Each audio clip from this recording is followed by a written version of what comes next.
Hi, everybody. Welcome to Inter-Bliss. Is that what we're calling this one today? Inter-Bliss? Yes. And we're doing a show about me. Quyn, my darling wife, entrepreneur, brilliant master of everything. Oh, That's you have good. shaved, I know. No, we're doing it. We're doing it. And so we're doing this. She wants to talk about me. She wants to know about my secrets and stuff. I really know. She doesn't know my secrets. And so No. she thinks I'm going to give it up to you guys, even though there's only 3 of you. If I had like 3 million followers, oh man, I tell you so much stuff. But I'll tell you one thing. I had surgery this week and it was on my butt and it hurts. And so I have a little bit of discomfort going on and I have to go every day for like wound care. So it's like a serious thing. Quyn's been doing a great job laughing at me and making fun of me and making sure that I feel really self-conscious about myself in public.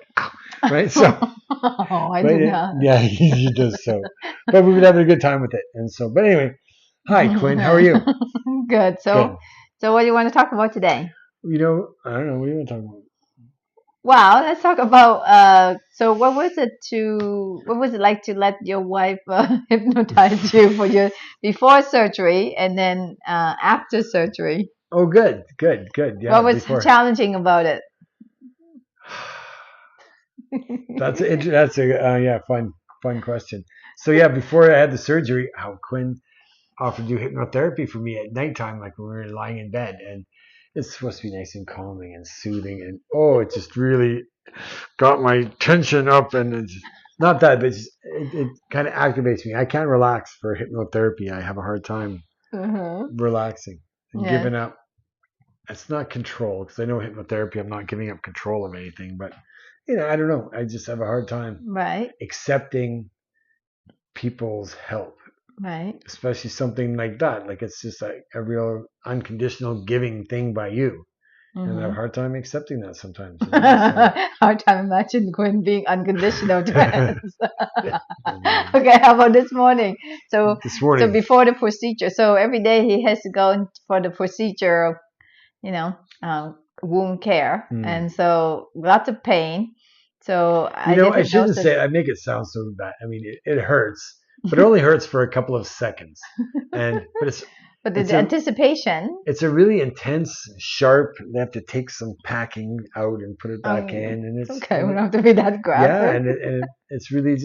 But like the first day, I said to the nurse, she goes, "It's gonna hurt," and I said, "Like a lot." And she goes, "Yeah, it's gonna hurt a lot." And I said, "Like having a baby a lot," and she's like, "No, nothing like that." so yeah, you man. That's right. So I mean, it's just 5 seconds of discomfort, and then it's over. But it's intense, and it leaves me shaky in the knees. It leaves me shaking. Because Hans has pretty high pain threshold, right? Yes. He can have pain, and he can still be doing things. You can still go for a long hike. So you have pretty high pain threshold. So for you to say pain, it must be pretty big pain. Anyway, so then this morning when it did hypnosis for you, what was that like? Great. It was really good because we were this morning I had wound care at 9:30, church at 10. So I thought, let's go and we'll do that. And it's always a little bit rushy and tense whenever you're trying to do things like that. Like my wife is dressed beautifully and we get all ready and we go to church, and then so before that, pop in and we had 5 minutes. So Quyn just got me to sit back and relax and talk to you nicely. Talk to me nicely and just petted my hand, nice, right? And then brought me to a nice place and brought me a nice memory of when I was paddling my canoe, like Jacques Chirac, the famous voyageur there, paddled a canoe with Le Castor. I had the beaver right beside me in the canoe. We paddled there. So yeah, nice, beautiful, peaceful memory of one of the best things I ever got to do. Yeah. So yeah, what was best about it? Well, it's just one of those iconic scenes. Like I was up in Pitt Lake. I was at Widgeon Creek, and I was doing like a survival weekend. I just paddled up there with nothing and spent the weekend. And there was a huge storm, and the next morning I went for a paddle, and it was trying to catch a fish or do whatever. And after the storm? After the storm, in the morning. Yeah. And so the creek is calm as glass and like a mirror. And the mountains were reflecting off of that, and there's quite a bit of debris in the water from the storm getting blown around. And I was just paddling my beautiful cedar strip canoe, and so iconically perfect. And a beaver came out from the shore and swam beside my canoe for, I don't know, a Yeah. minute or Right. 5 minutes. It's one of those golden moments that last forever in your mind. So I don't know how long it went on, but I was just laughing as I was paddling, and there's the beaver, and he's right there like a pet dog, like beside the canoe. And growing up as kids, we always joked So in about that vision today, did you see that beaver? Yeah, oh yeah, that's Cool. my guy, right? I love Le Castor, so Right. yeah. Okay. And that really brings me back to happy childhood memories, and that kind of reconnects to that memory. Okay. So yeah. So what would be some happy childhood memories that you want to share with us today? Yeah, I don't know how this would be interesting for all of you people, but I know Quinn likes to dig into my brain. But yeah, most of my happy childhood memories are outdoor memories, right? Like cutting Christmas trees, like when we did EMDR, and I remember Christmas tree chopping with my dad, right? So for all the crappy things that happened in my childhood, like I tend to remember only like good things, like that involve being outdoors and being with people and doing cool things. So feeling free, feeling connected? Yeah. Sure, yeah, some connection. Yeah. Like even when bad things happen, even when like I almost sliced my toe off one time in the lake, and that was a bad time, but it was fun because we all got together and we all rescued me, and I got lots of stitches and a good story to tell and great scar. Right. Yeah. So even when bad things happen, I don't really remember them as bad things necessarily. Right. So that's why you don't tend to remember bad things about us, right? Us? Yeah, sure. We can have bad things. No, it's a fairy tale dream, sweetheart. Okay. So yeah, and that's it. So anyway, so yeah, that's what's been going on for us this week. And like I said, Quinn wants to hear all about. Like I'm older than Quinn, so I've done more stuff, and some of it has been crazy. And I spent a lot of time looking after people, caregiving. Single dad, and as a caregiver for another partner of mine. And I've had tough things happen, but I try to keep a positive outlook on things, good disposition. But that said, I really don't trust too many people very much. No. Mm-mm. And so even though I come across like pretty enlightened and pretty open with all of my emotions, I'm pretty open with your emotions and yours, Quinn, but I keep mine pretty close to the chest still. So yeah. I'm pretty good at sort of faking people out with that one. So why hard time trusting people then? Well, I've been hurt a lot, like I've had a lot of people kind of like what? That I should have trusted. Why? Maybe does it go all the way back to my father? It's one of those issues where, my dad wasn't the guy I was hoping he would be. Never quite had faith that I had that backup and support. What? What was he like? Who, my dad? Yeah. He's quite a guy. He was bigger than life to me, right? He's like the life of the party kind of guy, but yeah, he had a lot of anger too. He was an angry guy. He had a big voice, a lot of slamming of fists and a lot of things. So but you look and think, what? Yeah, angry. Yeah, that was a big thing. And just sad, right? Just sad because he had never got to have the life he wanted to have, right? So for whatever reason, he couldn't do it. So what was it like being around him usually as a child, as a boy? Really, we tried to avoid that guy, so we didn't hang out very much, and so yeah. Like kind of like what, on eggshell? No, sometimes. I mean, you knew when to keep your head down, right? You knew when you could have something to say, and you knew when it was just time to stay out of the way. Like it was a different time, right? Nobody wanted to hear what kids had to say about stuff. It was speak when spoken to, and out of sight, out of mind, right? Get out of here. Go outside and play. And we did. So what were some of the things he called you? No, I'm not talking about that. Well, he had some anger stuff, and he called me all kinds of different things, right? So I knew some of my best German words. Yeah, I still remember some of them. So say if a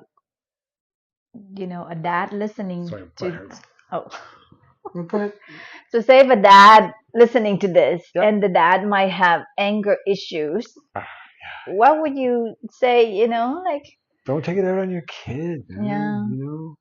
Like that's the worst one, right? Like because you can how does it affect a child? You destroy a kid. Like you totally destroy their confidence and their ability to believe in themselves, right? Like if you as a parent don't believe in your kid's lost, right? Like, yeah. and I mean, that's not always the case. There's always kids that have grown up without parents or with parents that didn't. But if you are actively working negative thoughts into your kid's head, yeah, that's pretty criminal, because the kid would hear that quite often. Well, and that's right? a foundational voice, right? Like Yeah. that's one of the founding pieces. And I think I've been struggling with that my whole life, right? Like he had a lot of negative things to say about me when I was younger. So and I still remember them and ow, ow, ow, and they still, I guess are part of who I am today. So would you say like do some work on yourself? Like to the dad, to the father. No, to the father. To those guys, to the other guys, to you guys. The angry guys. Well, you have to, right? Yeah, right. Because like you just got to own your stuff. Like you can be angry, but it's you. It's on you. Like it's not your kid's fault that you're angry. It's not your kid's fault.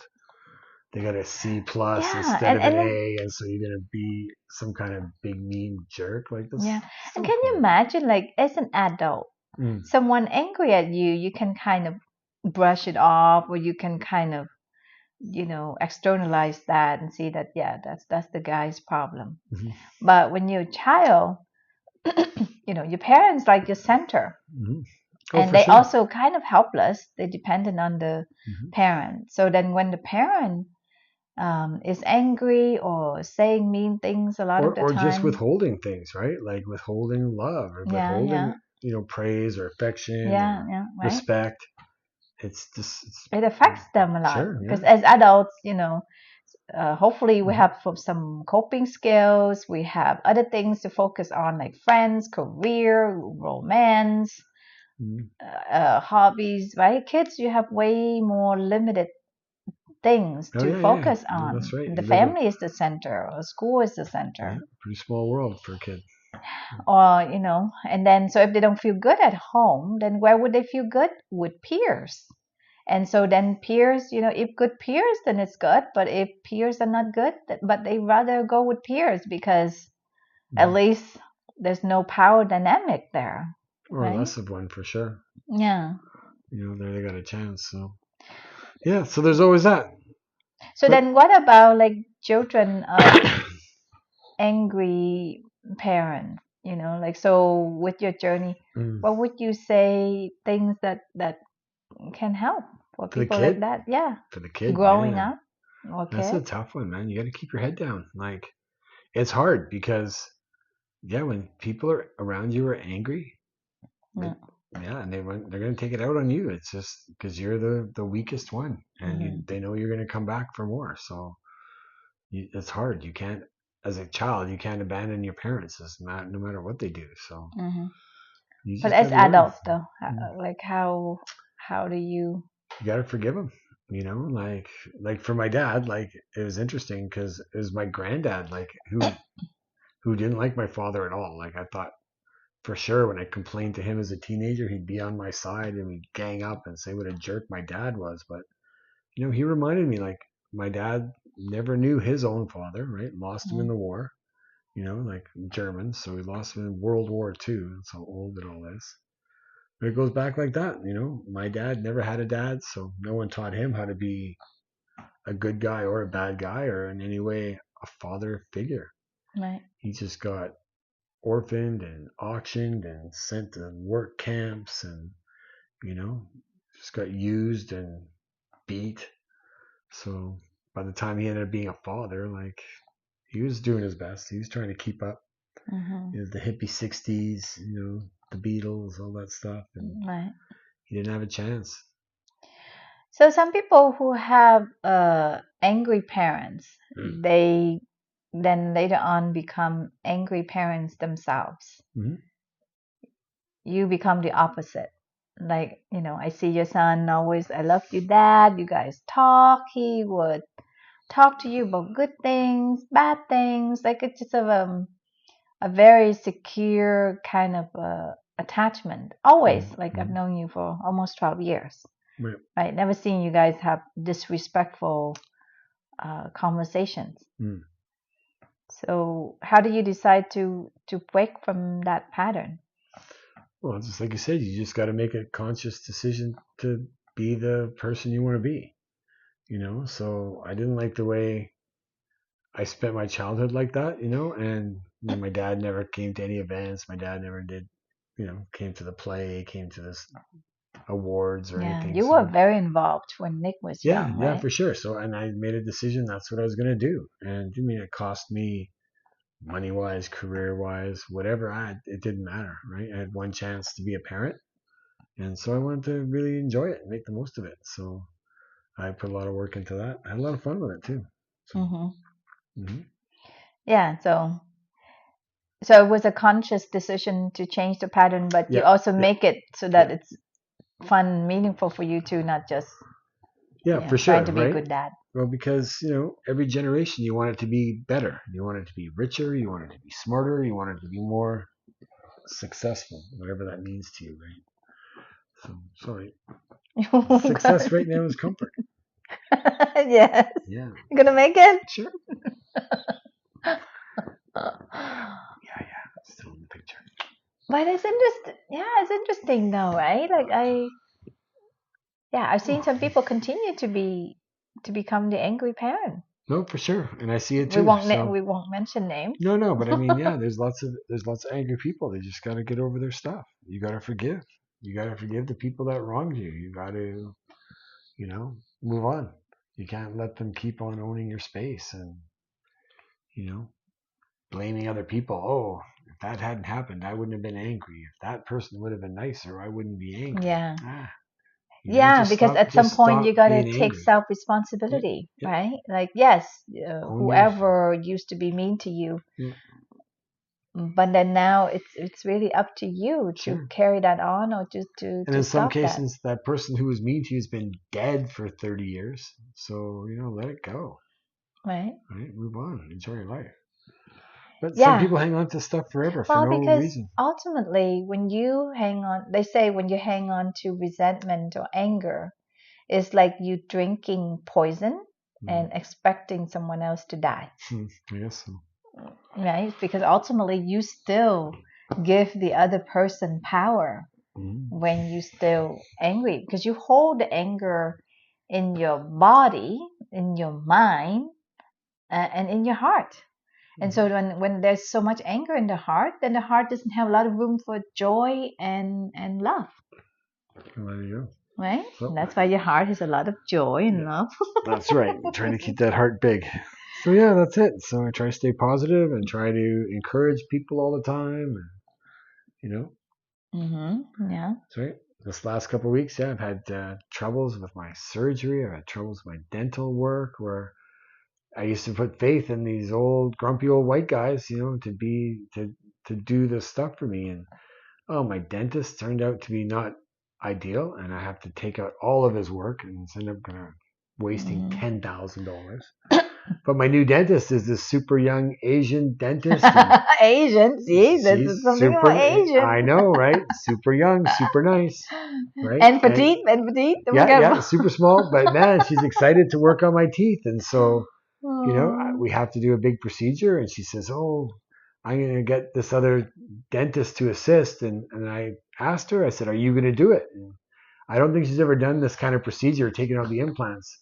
But she says, "No, but I'm good. I can do it." And I said, "Well, if you want to do it, if you're excited to do it, I want you to do it."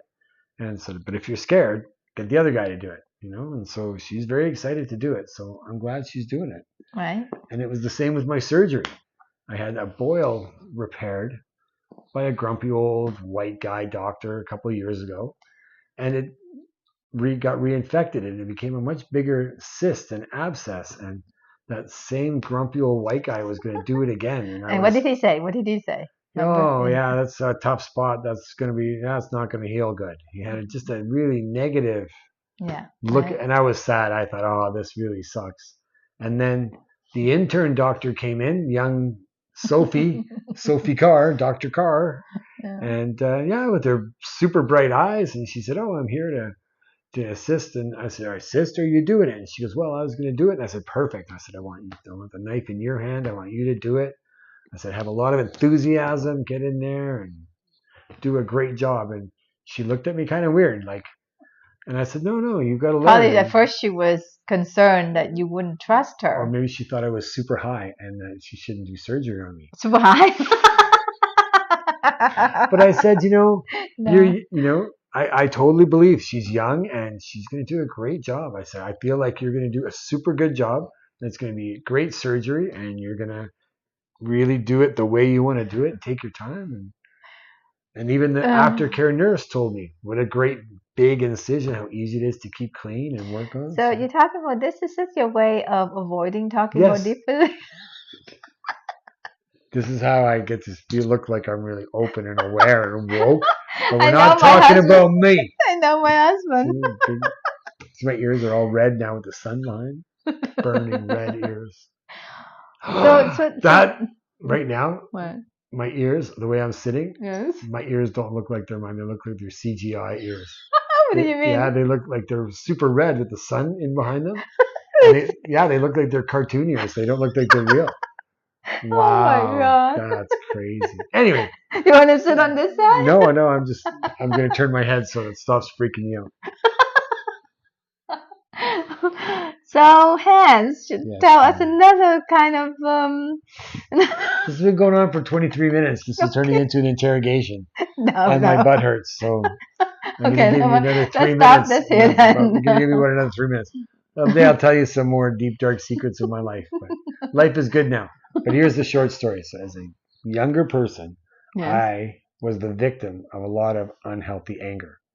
Right up until I got into a position in my life where I became a supervisor, at which point I was the perpetrator of a shitload of unhealthy anger on a lot of people for a long time. And then I went through this phase of apathy where I just didn't care one way or the other, right? And that was an unhealthy time. And then I was lucky enough, to meet a crazy Turkish guy who was all about anger. And then I got, had a few chats and I got to learn to have a healthy respect and a healthy relationship with anger and understand its importance in life and, and how unimportant it is too. And so since then, that's helped me a lot. That was about 10 years ago, right? That's good. Yeah. And just slowly been evolving since then, doing different things, taking on different challenges, right? Making different mistakes. So when you were angry, what did you do? What do you mean, what did I do? I was running a big company and I was just super mean, super strict, super controlling, super... Were you angry at home with Nick? Or just... I was tense. Yeah, no. I had a lot of expectations, right? That, needed to be met all the time. And I never was like ranting, you're so raving, easy going on him now. Like you don't even have expectations from me. Yeah. Yeah. Well, how can I have expectations on you? You're going to do what you're going to do. I know, but still, I have expectations on you. That's different, right? But no, I don't see you have any expectations on Nick other than respect. He's a good kid. He's a fine son. He does good things. He lives a good life. Right. What more can I ask of him? Okay, but you were tense then. Oh yeah. You think he picked up some of your attention? Of course, yeah. I see how he is now with his family, right? And I'm right. Like, he learned that from me. You think so? Mm-hmm. But he's a better dad than I was for sure. He's more patient. Yeah. He's really? I always see you as so patient. No. He's a good dad. Yeah. Right. He's got some skills I never had, so I'm pretty pleased to see that. The way he treats other people. Yeah. It's good. That's good. Yep. And then apathy. Yeah, I just didn't care about any of it. Like, who cares? Yeah. Depression? Maybe. Yeah. Maybe. I mean, it was a bit of a lost time, right? Just random relationships, nothing serious going on ever anywhere. Right. Just didn't care. So true avoider. Yeah. If I was hanging out with somebody and they started to get mad at me about something, I just dropped them. That's it. Yeah. I'm not dealing with your drama. I'm not dealing with it. Right. So it sounds like you're like super avoider. So how come you're not the avoider now relationship? Well, other than not talking about your feelings as much. I don't know. I think we're good like that. You're a pretty good avoider. And so I'm a pretty good avoider. We don't push each other around too much. No. So we do a lot of things together for avoiders. I know we do a lot of things, but we do a lot of surfacey things together. Oh, really? Yeah, we do all kinds of things together. Yeah. I mean, we're good. We're a pretty close couple. I mean, closer than I think a lot of the couples we know. Yeah, so you call this avoid? I mean, like who would sit down and do videos with wife? I don't know. I'm not a social media guy. I don't know what my I guess friends have been so. up to. Right. Oh. Mm-hmm. Yep, but that's a little bit about me. Next Yeah. time we're going to talk about Quyn because Quyn's a total avoider. Maybe she'll tell you about some real things that happen in her life. I told a lot of stuff already. Yeah. Not that regular Saturday night when you tell at the Rotary Club, What? when you tell that, imagine a dark, stormy night, blah, blah. That's the same story you've been telling for 20 years. I want to hear the real story. I want the real stuff. Well, I'll tell more if you tell more. Yeah, right. Okay, well, thanks for... I'll show you yours if you show me mine, one of those deals. Easy. We're not talking about that here. I'm still playing with the ear thing. I'm moving my head to get the ears. Okay. Wow, there they are. Oh, okay. Well, thanks for tuning in, and talk to you next time. Hey, okay, yeah, thanks. Subscribe. Okay, thanks for coming, everybody. It was a lot of fun. Next time we'll do other things. Okay, Subscribe, bye. like it. Why not? We're gonna keep doing this until you guys join. So resistance is futile. Okay, bye.